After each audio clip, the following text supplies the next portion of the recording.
Olá, amigos, tudo bem com vocês?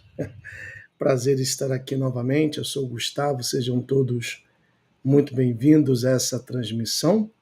Conforme prometido, tivemos a live de hoje, de todas as segundas-feiras, e eu havia dito que faria mais um vídeo para o novo canal, especialmente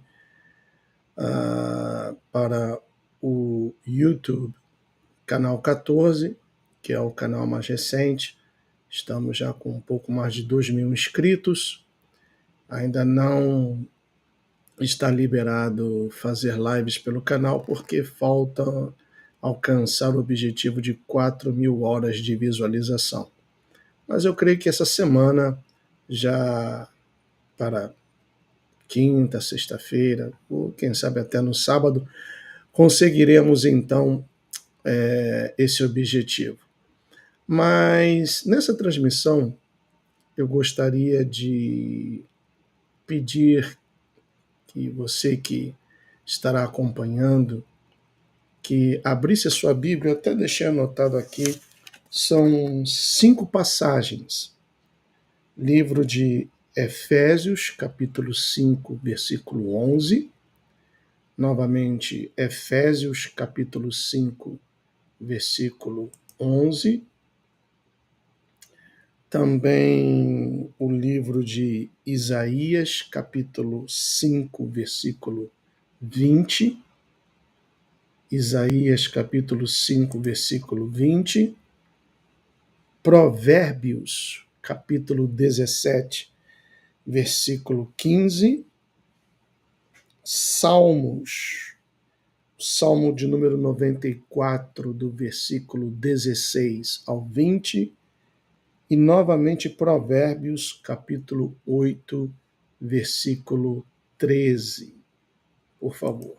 Essas são as 5 passagens que eu gostaria de compartilhar com vocês, lê-las com vocês nessa noite.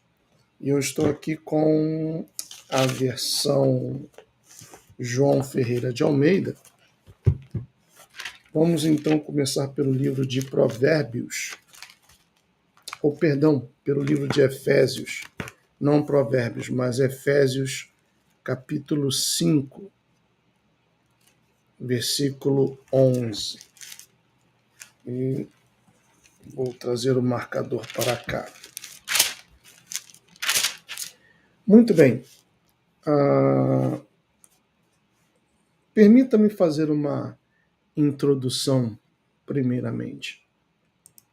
Quando você que é pai ou mãe e de repente o seu filho ou a sua filha comete um deslize, um erro, e isso era muito comum nas famílias antigamente, nas famílias brasileiras. Eu, quando criança, apanhei muito da minha mãe. O meu falecido pai somente me bateu uma vez, mas uma vez que até hoje eu não esqueço. Já minha falecida mãe, não. Minha falecida mãe me batia constantemente. Deixa eu ver como está aqui o áudio, se está tudo bem. Tá tudo bem. Tá tudo bem aqui, muito bem. Então, quando eu fazia algo de errado, ou quando o seu filho ou a sua filha faz algo de errado, como pai, como mãe, vocês procuram educá-lo ou educá-la. E nos tempos antigos, não tanto hoje, mas nos tempos antigos, era comum levar a famosa chinelada, né? Tanto que até hoje comenta-se sandálias havaianas educando famílias brasileiras há mais de 50 anos. Então, levar chineladas, ficar de castigo, e por aí vai. Deixar de ver televisão, castigo não podia sair do quarto, etc. Com tudo isso com o propósito de mostrar ao filho ou à filha que errou, e tudo tem as suas consequências, tudo na vida tem um preço. E olha, conforme eu já disse, eu apanhei muito da minha falecida mãe, contudo, eu cresci sem nenhum trauma, não sou um adulto traumatizado, não trago nenhuma cicatriz das várias vezes que minha falecida mãe me bateu, e eu creio que as pessoas da minha geração, eu nasci em 65, também tiveram uma infância e juventude semelhante, e hoje são chefes de família, mães de família, que procuram também, dentro das possibilidades, passar os mesmos ensinamentos recebidos. Por quê? Porque a gente errava, então a gente tinha que ser corrigido. Agora, quando a gente erra por não saber, então somos vítimas. Mas quando erramos naquilo que já sabíamos ou tomamos conhecimento, então deixamos de ser vítimas para tornar-nos cúmplices. E é justamente isso que nós vemos aqui na mensagem, conforme eu disse, Efésios capítulo 5, versículo 11, onde, entre tantas admoestações, lemos a seguinte: e não sejais cúmplices nas obras infrutíferas das trevas. Antes, porém, reprovai-as. Outras versões, em vez de reprovar, diz denunciar. Ou antes, porém, essas obras das trevas, essas obras infrutíferas, devem ser denunciadas, ou seja, devem ser expostas. Porque o que eles fazem em oculto, o só referir é vergonha. Mas todas as coisas, quando reprovadas pela luz, se tornam manifestas, porque tudo que se manifesta é luz.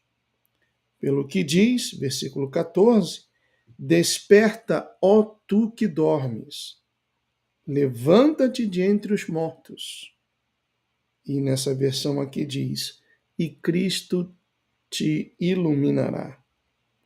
Portanto, versículo 15, vede prudentemente como andais, não como nécios, e sim como sábios, remindo o tempo, porque os dias são maus.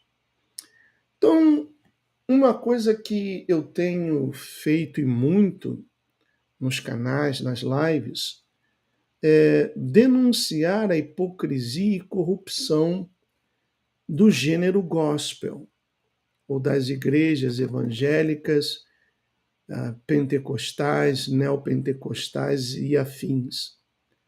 Algumas pessoas não gostam, pensam que é um julgamento, outras pessoas sim agradecem porque passam a saber, a conhecer a verdade, já que uma coisa é o pastor quando está pregando, outra coisa é o pastor fora do altar. E eu vejo até uma marca, né, do fim dos tempos, porque o próprio Messias disse que nos últimos tempos muitos viriam em seu nome dizendo eu sou o Messias e enganariam a muitos. E eu vejo que isso está se cumprindo cabalmente nos dias atuais. Por isso, eu não tenho nenhum complexo de culpa ou me sinto mal ao mostrar as loucuras, os absurdos e também, por que não, os ridículos do mundo evangélico, do mundo gospel, que são feitos em nome de Jesus. E a palavra nos dá chancela para isso. Nós vimos Efésios 5:11, agora vamos para Isaías 5:20, lá no na primeira aliança, que muitos chamam de Antigo Testamento. Isaías 5:20 diz assim, olha. Opa, passei. Foi muito.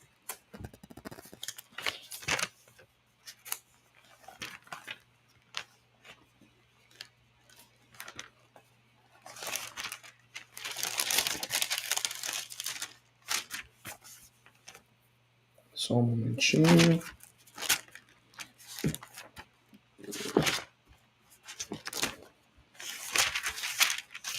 Cadê você? Já Provérbios está aqui, já vou deixar marcado. Está aqui, Isaías 5, capítulo 5, versículo 20. Nós lemos o seguinte: ai dos que ao mal chamam bem, e ao bem mal, que fazem da escuridade luz e da luz escuridade. Põe o amargo por doce e o doce por amargo. Ou seja, é a completa inversão de valores. Aquilo que não presta, que não serve, que é o mal, hoje em dia é chamado de moderno, de novedoso, de cool, de legal. Aquilo que pode levar uma vida, uma existência ao Sheol, hoje é considerado uma coisa bacana. Então, ai dos que ao mal chamam bem, e ao bem, mal. Há um conflito de gerações, por exemplo, o que os meus falecidos pais me ensinaram como errado, hoje é perfeitamente comum e normal. Ou seja, as pessoas hoje perderam o sentido do que é direito, do que é certo. O certo continua sendo certo e o errado continua sendo errado. Ainda que passem anos, séculos, mas o certo continua sendo certo e o errado continua sendo errado.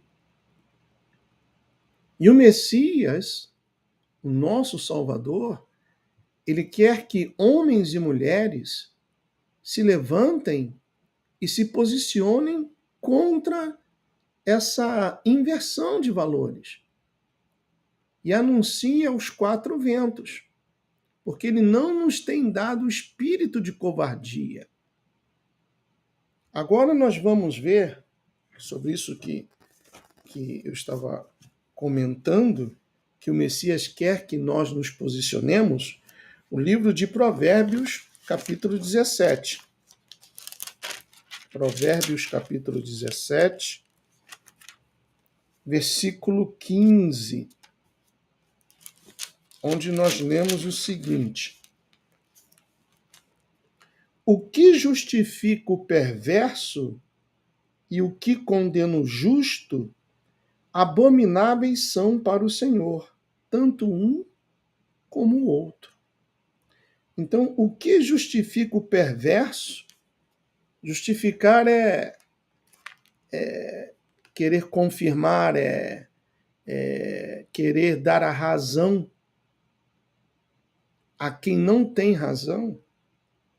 E o que condena o justo, abomináveis são para o Senhor. Parece que até aqui está escrito a atual situação do nosso judiciário aí no Brasil, né?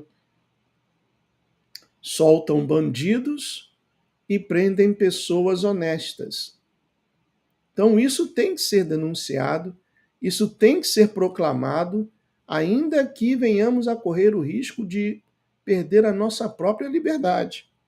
Mas ainda no livro de Provérbios, capítulo 8, versículo 13, encontramos o seguinte, ainda no mesmo livro de Provérbios, 8:13 diz assim: O temor do Senhor consiste em aborrecer o mal.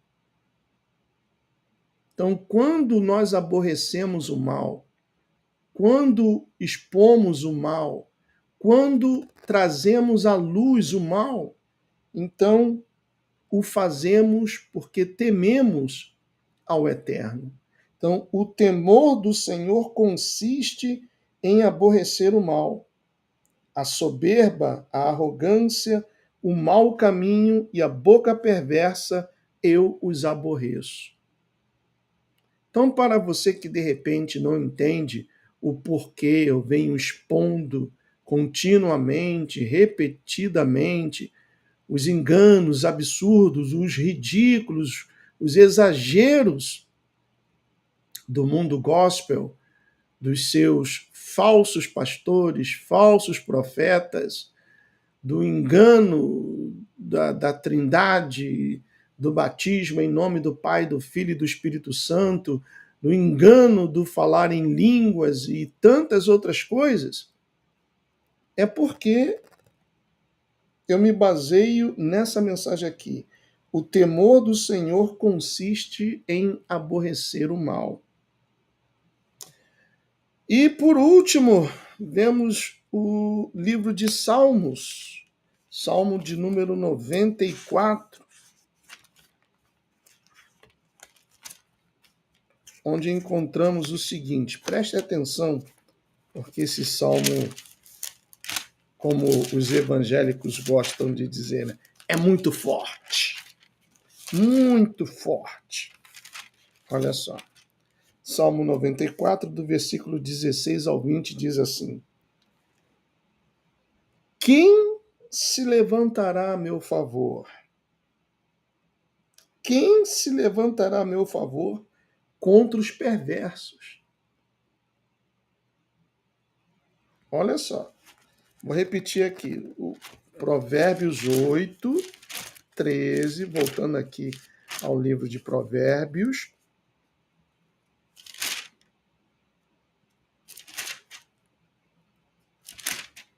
Oito, 13, encontramos o seguinte. Está assim: o temor do Senhor consiste em aborrecer o mal. Aí o livro de Salmos, Salmo 94, do versículo 16 ao 20, já começa dizendo assim: quem se levantará a meu favor contra os perversos?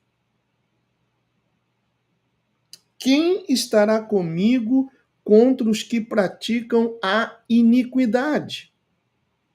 Se não fora o auxílio do Senhor, já a minha alma estaria na região do silêncio. Quando eu digo, resvala-me o pé, a tua benignidade, Senhor, me sustém. Eu estou lendo a versão João Ferreira de Almeida.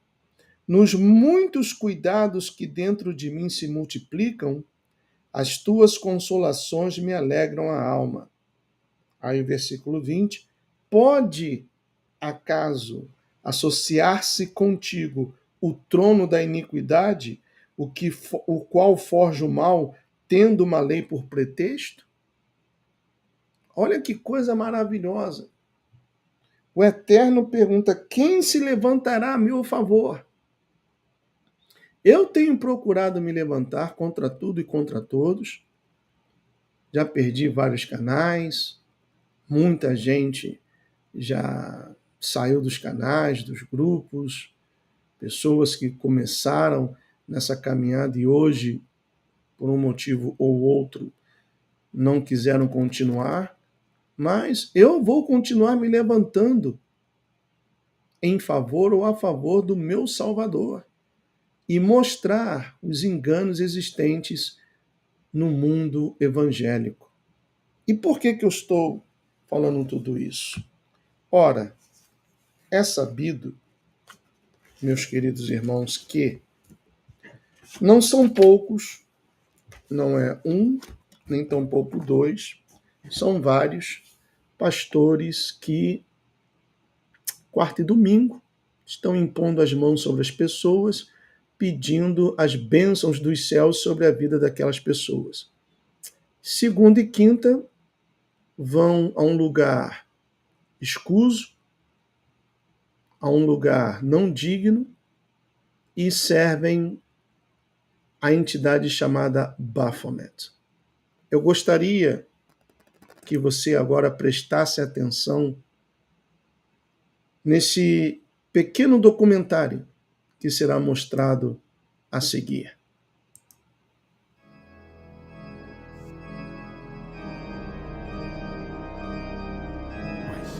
Sentem-se, irmãos.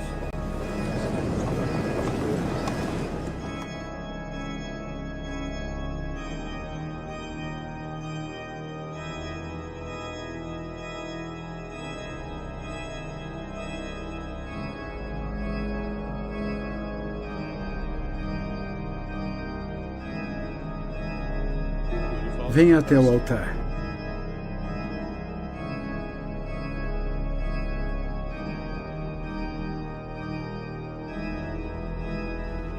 Com as duas mãos sobre a lei sagrada.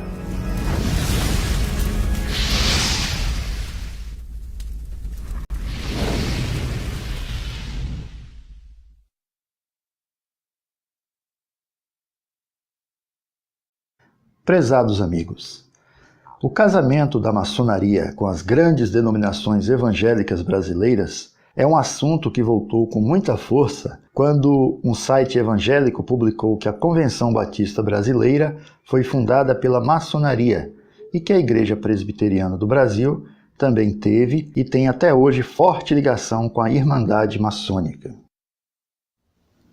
Desde então têm saído várias reportagens, artigos e vídeos no YouTube mostrando que a maçonaria não está somente nas igrejas históricas, mas até entre pentecostais. E hoje em dia, até a Assembleia de Deus, que eu disse que há 40 anos atrás, 50 anos atrás, lutava contra isso, está cheia de maçons. Então, quero mostrar neste vídeo alguns fatos importantes, documentados, que talvez contribuam com a pesquisa dos interessados nesse tema. Até porque muita gente acredita até hoje que a igreja institucional está totalmente livre da maçonaria.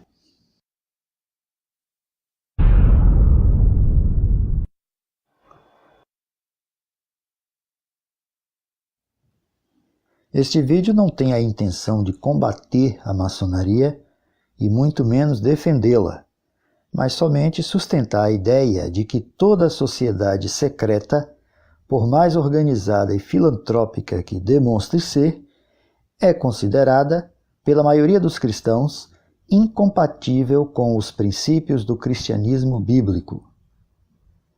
Para o Instituto Cristão de Pesquisas, o ICP, a maçonaria é definitivamente uma religião, embora isso seja negado por grande parte dos maçons. Já para os maçons, a Irmandade tem somente caráter religioso, como explica o venerável mestre Marcílio Rode, da loja maçônica Prosperidade e Esperança de São Paulo. A maçonaria tem um caráter religioso, mas não é religião. Enfim, é uma ordem, não diria secreta, eu diria mais uma ordem discreta, que busca aprimorar o ser humano em todos os seus aspectos.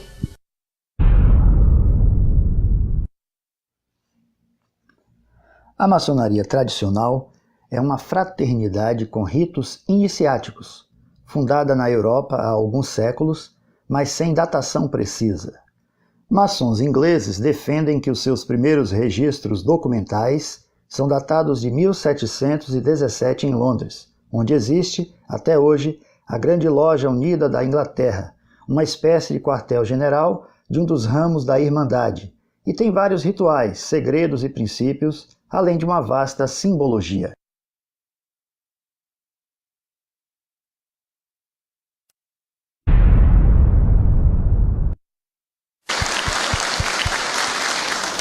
Muito obrigado, meus irmãos. General, o senhor está com a palavra. Fale de onde bem lhe aprouver, por favor. Vai falar de baixo, você projetado lá. Quão bom é estar entre os irmãos.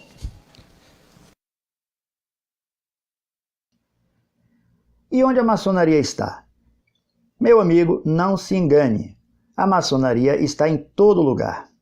Nos esportes, na política, nos tribunais, nas artes e, claro, nas religiões.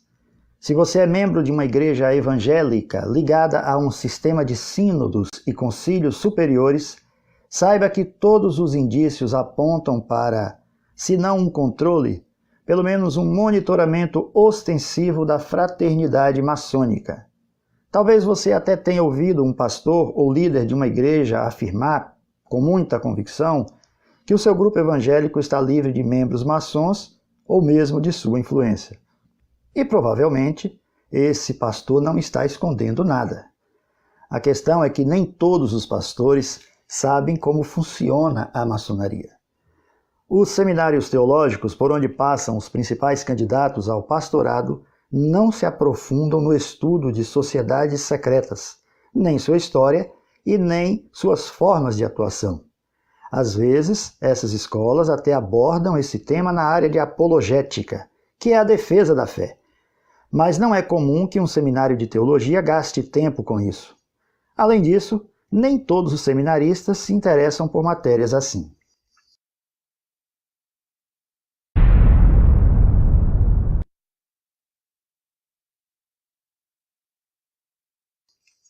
Se você quiser conceituar a maçonaria com poucas palavras, talvez a melhor frase seja: o olho que tudo vê. Esta é uma frase muito usada na maçonaria e tem a ver com um de seus mais conhecidos símbolos, a pirâmide maçônica. Esse símbolo é bem conhecido por aparecer na nota de $1 americano. Vamos conhecer um pouco mais essa pirâmide. Observe essa imagem. Abaixo você vê uma flâmula com uma inscrição em latim, que numa tradução livre para o português seria Nova Ordem Mundial. A pirâmide está destacada em vermelho para manter o padrão do vídeo. Sempre que o sistema maçônico for ilustrado com uma pirâmide, ela estará em vermelho para facilitar a compreensão. Perceba que o topo da pirâmide é independente da base, indicando a supremacia de quem manda em um sistema piramidal maçônico. No corpo da pirâmide, os tijolos são iguais. Estudiosos entendem que essa composição homogênea representa as classes inferiores, que servem apenas para sustentar o topo.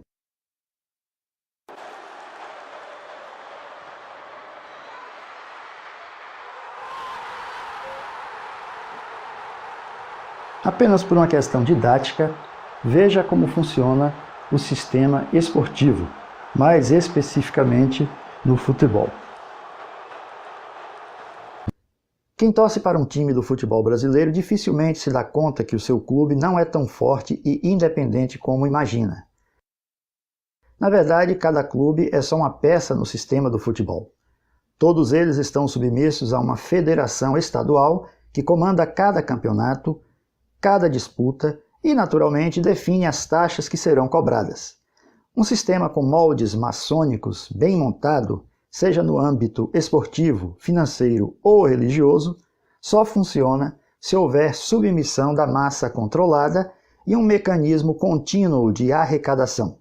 Ou seja, o topo da pirâmide toma as decisões e a base da pirâmide paga as cotas para o funcionamento. Veja uma explicação bem prática extraída do documentário da Netflix sobre a maçonaria. Este é o grande templo da maçonaria na Inglaterra. Ele é do mesmo tamanho do estádio Twickenham de rugby. O venerável mestre Jonathan Spence é maçom desde 1982. A maçonaria é uma organização secular que encoraja seus membros a se tornarem os melhores da sua comunidade usando o ritual. E a metáfora usada para isso é a construção. Quando você constrói alguma coisa, você melhora conforme passa pela vida.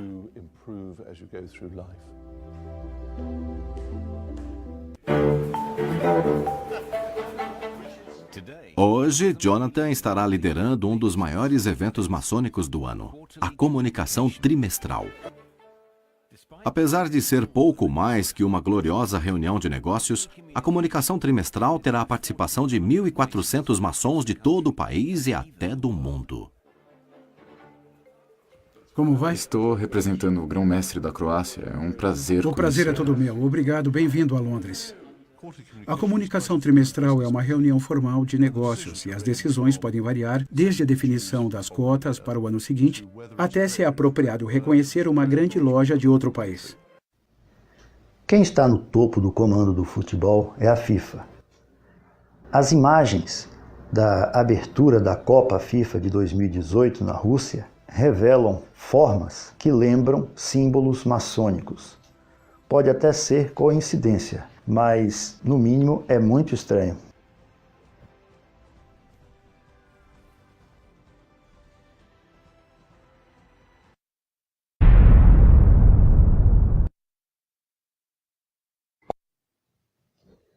Como a maçonaria é uma fraternidade que preza pelos valores morais e pela ordem social, a sua atuação é muito ampla.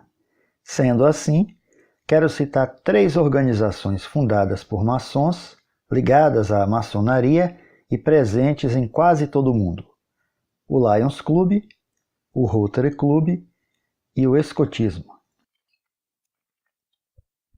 O Lions Club Internacional é uma organização internacional de clubes de serviço cujo objetivo é promover o entendimento entre as pessoas, atender a causas humanitárias e promover trabalhos voltados a comunidades locais. Em 2015, o Lions contava com mais de 46 mil clubes locais em 200 países e quase 1,5 milhão de membros. O Rotary Internacional é uma associação de clubes de serviço cujo objetivo é unir voluntários a fim de prestar serviços humanitários, promovendo a paz em nível internacional e exaltar valores éticos, que são expressos através da prova quádrupla, que é basicamente um questionário de 4 perguntas reflexivas. Existem mais de 34 mil clubes Rotary no mundo, com cerca de 1.200.000 membros, chamados rotarianos. O Rotary também tem um rigoroso sistema de rodízio em seus cargos, impedindo assim que alguém se perpetue no comando. O governador anterior passa o bastão para o governador seguinte. Por isso a palavra Rotary, rodar, os cargos todos no mesmo dia. É coisa de Rotary. Rotary é grande.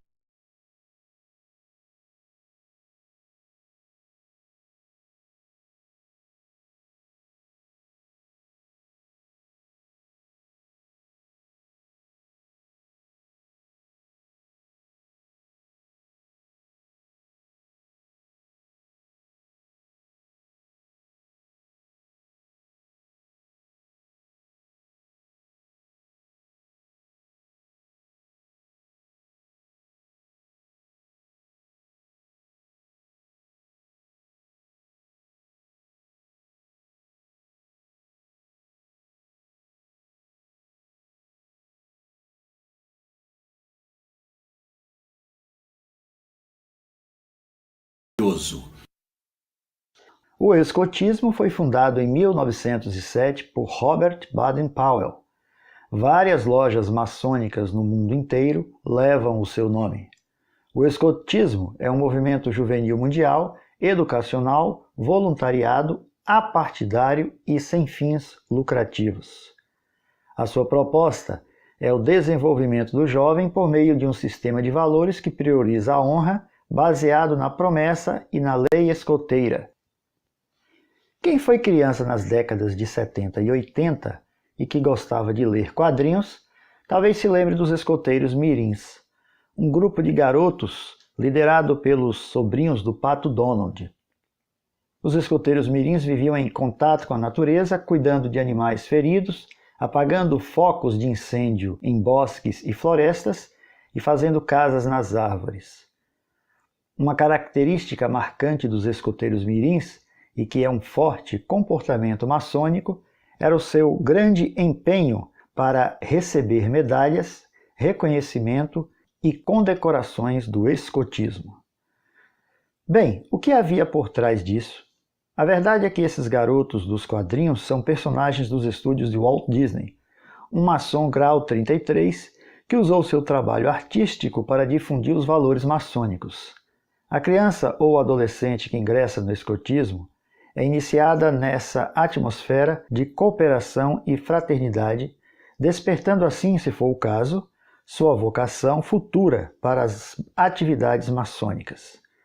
Tanto o escotismo quanto o Lions Club e o Rotary Internacional exaltam virtudes, valores éticos e a paz mundial.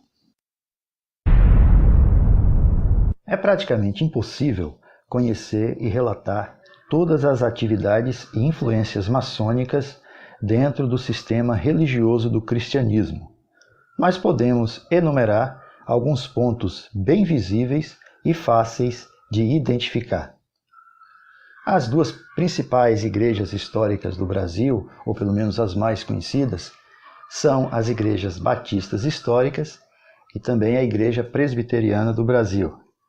Vamos começar pela Convenção Batista Brasileira, apontada pelos críticos como o primeiro braço da maçonaria na Igreja brasileira.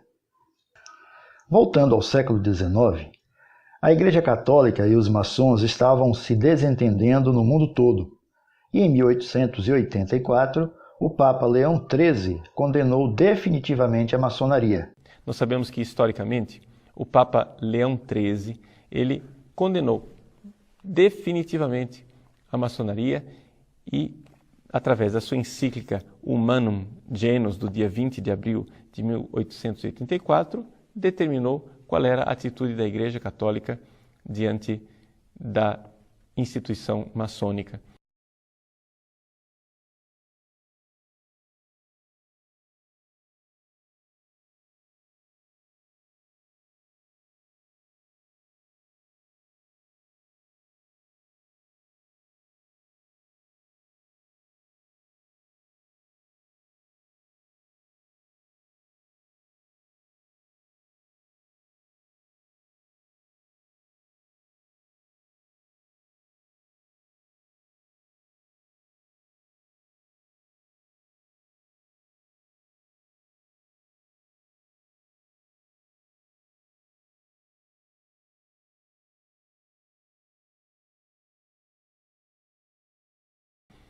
Logo em seguida, essa determinação do Papa foi acompanhada por um decreto do Santo Ofício que dizia que a maçonaria era uma instituição excomungada.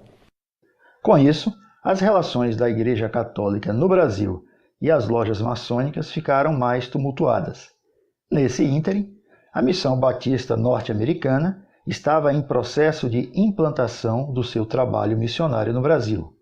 A maçonaria, forte interessada no enfraquecimento do catolicismo brasileiro, se antecipou nos Estados Unidos e, assim, os primeiros missionários batistas enviados ao Brasil eram também agentes maçônicos. William Bagby, um dos primeiros a chegar ao Brasil, além de ter sido batizado por um pastor que era maçom, foi ainda consagrado ao ministério da palavra no salão de uma loja maçônica. Seguiram-se, sustentados pela Junta de Richmond, sendo todos maçons: Zachary Taylor, em 1882, Edwin Soper, em 1885, Edward Allen, em 1885. Além de outros, sendo que William Bagby, Edwin Soper e Edward Allen foram pastores da igreja em Santa Bárbara, que tinha entre seus membros um expressivo grupo de maçons. A maçonaria também ajudou os batistas brasileiros e ao pastor Salomão Ginsburg, também maçom, na construção do primeiro templo batista, em Campos de Goytacazes.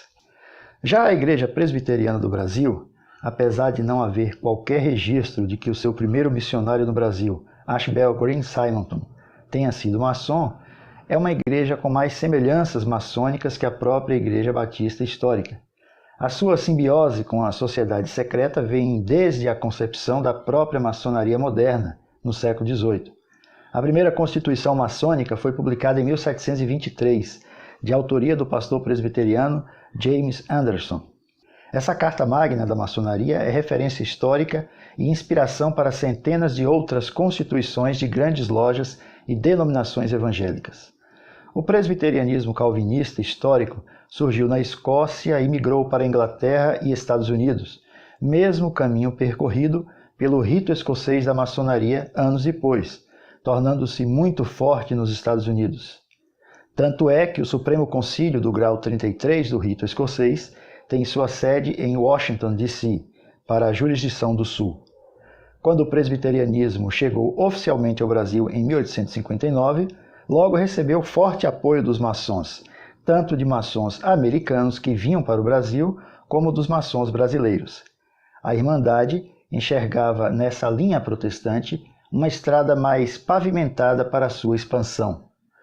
Houve alguma discórdia interna na Igreja Presbiteriana e em 1903 aconteceu uma divisão em que saiu um grupo que era contra a influência maçônica na Igreja. A parte que ficou na Igreja Presbiteriana do Brasil não apresentava oposição relevante às atividades maçônicas na denominação. E assim, os maçons se tornaram membros dos concílios em todas as esferas durante décadas. Em 1950 foi promulgada a Constituição da IPB, vigente até os dias de hoje, com características maçônicas. É uma maçonaria, então? Claro. A igreja está organizada em moldes maçônicos. O sistema de concílios superiores. O pagamento de dízimos ao Supremo Concílio pelas igrejas locais e a forma como os concílios atuam são traços semelhantes à pirâmide maçônica. Como vimos no escotismo, os maçons, apaixonados pela sua ordem, gostam de testemunhar nas suas lojas que foram condecorados ou como cidadão exemplar, ou como professor homenageado da faculdade, ou empregado destaque da empresa, etc. Aqui um fato curioso. O rito escocês da maçonaria tem uma série de condecorações para maçons destacados, tais como grandes e soberanos inspetores gerais, veneráveis e eméritos. Esses títulos são muito cobiçados pelos maçons. Veja esse artigo da Constituição do Grande Oriente do Brasil e compare com a Constituição Presbiteriana. A Constituição Maçônica do Grande Oriente do Brasil, em seu artigo 32, diz: os maçons podem ser ainda eméritos, remidos ou honorários. 1. São eméritos os que têm 60 anos de idade e, no mínimo, 25 anos de referida atividade maçônica. Agora veja o artigo 57 da Constituição da Igreja Presbiteriana do Brasil. Aos presbíteros e aos diáconos que tenham servido satisfatoriamente a uma igreja por mais de 25 anos, poderá esta, pelo voto da Assembleia, oferecer o título de presbítero ou diácono emérito, respectivamente, sem prejuízo do exercício do seu cargo, se para ele forem reeleitos. Se você está planejando procurar na Bíblia Sagrada qualquer referência textual sobre bispo, pastor ou presbítero emérito, faz muito bem em procurar. Não é prudente ouvir uma informação importante em um vídeo no YouTube e tomar isso como verdade. Mas eu quero adiantar que você não vai encontrar nada sobre emerência na lei de Deus, porque o título de presbítero emérito não é uma ordenança do Senhor Jesus Cristo e nem uma prática da igreja primitiva. É somente uma condecoração dos rituais maçônicos, criada, formatada e inserida no sistema religioso por eles mesmos, para enriquecer sua vasta coleção de honrarias. Mesmo o título de bispo emérito na Igreja Católica tem formato diferente.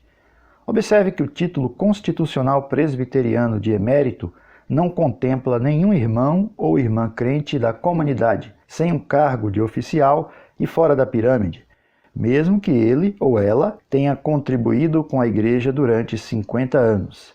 Esse galardão maçônico é somente para os clérigos. Considerações. A maçonaria, mesmo sendo acusada de fazer tudo em segredo, se orgulha publicamente de ter em seu rol de membros pastores e outras lideranças cristãs, e assume isso sem qualquer problema. Sereníssimo Grão-Mestre, as igrejas evangélicas têm crescido muito nos últimos anos, ocupando o segundo lugar em número de fiéis.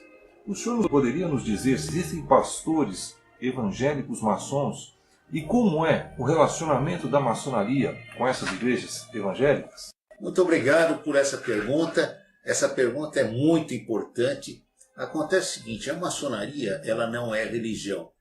A maçonaria é uma filosofia de vida. E evidentemente que dentro de um templo nós temos diversas pessoas de diversas religiões diferentes. E todas se respeitam.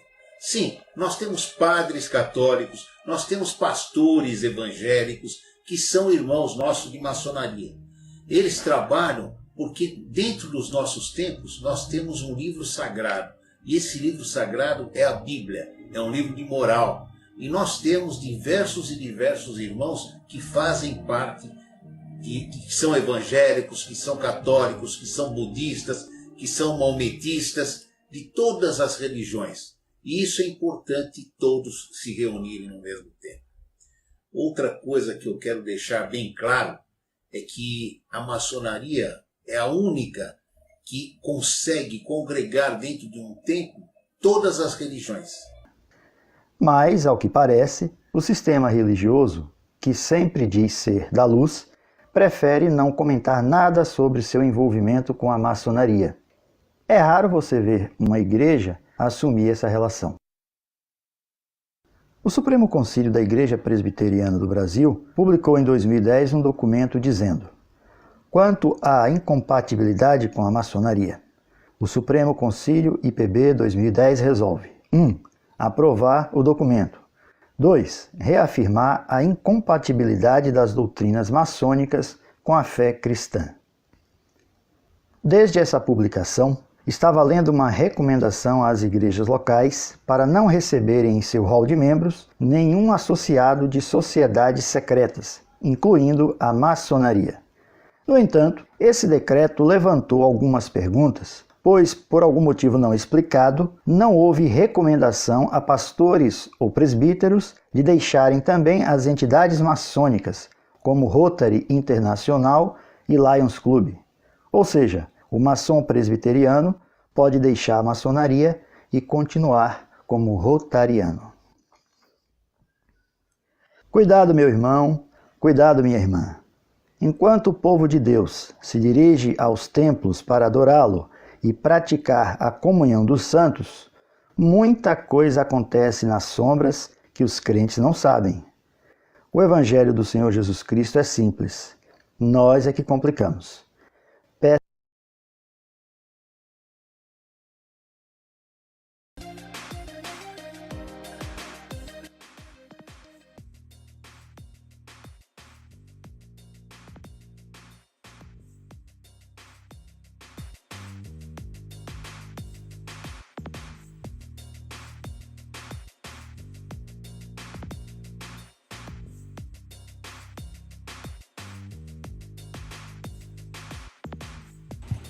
Opa, perdão, esqueci, o microfone estava fechado.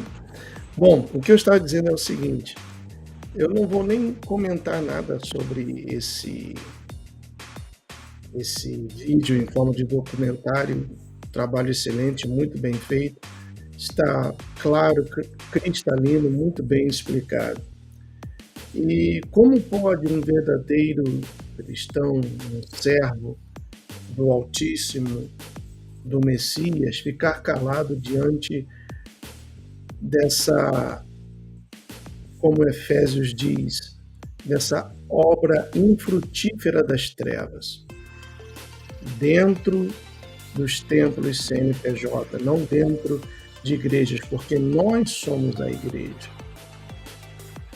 Se você quiser anotar aí as 5 referências que eu li logo no início, Efésios 5:11, Isaías 5:20, Provérbios 17:15, Salmos 94, do versículo 16 ao 20, e Provérbios 8:13. Leia novamente, medite, compare com Efésios 5:11, porque essas obras infrutíferas, elas têm que ser expostas, elas têm que ser trazidas à luz. E muita gente sendo enganada. Aí também mencionou a respeito da estrutura maçônica dos dízimos. Eu venho falando sobre isso também. E muitas outras coisas que infelizmente, foram, têm sido e continuarão ocultas, a não ser que novos João Batistas e também mulheres de fé se posicionem e abram a sua boca e exponham essas obras infrutíferas para que as pessoas tomem conhecimento. Como diz eu quero terminar esse tempo lendo mais uma vez o Salmo de número 94, no versículo 16, onde está escrito: quem se levantará a meu favor contra os perversos? Pode contar comigo, Pai. Pode contar comigo e com a família 5%, porque caso sejamos ameaçados, o viver é Yeshua e o morrer é lucro. Com essas palavras eu vou ficando por aqui. Deixe o seu comentário, compartilhem essa live para que o canal complete as 4.000 horas de visualizações e também outras pessoas venham tomar conhecimento desse tema. Um forte abraço, um beijo. May Yeshua bless each one of you. I'll see you very soon. Tchau.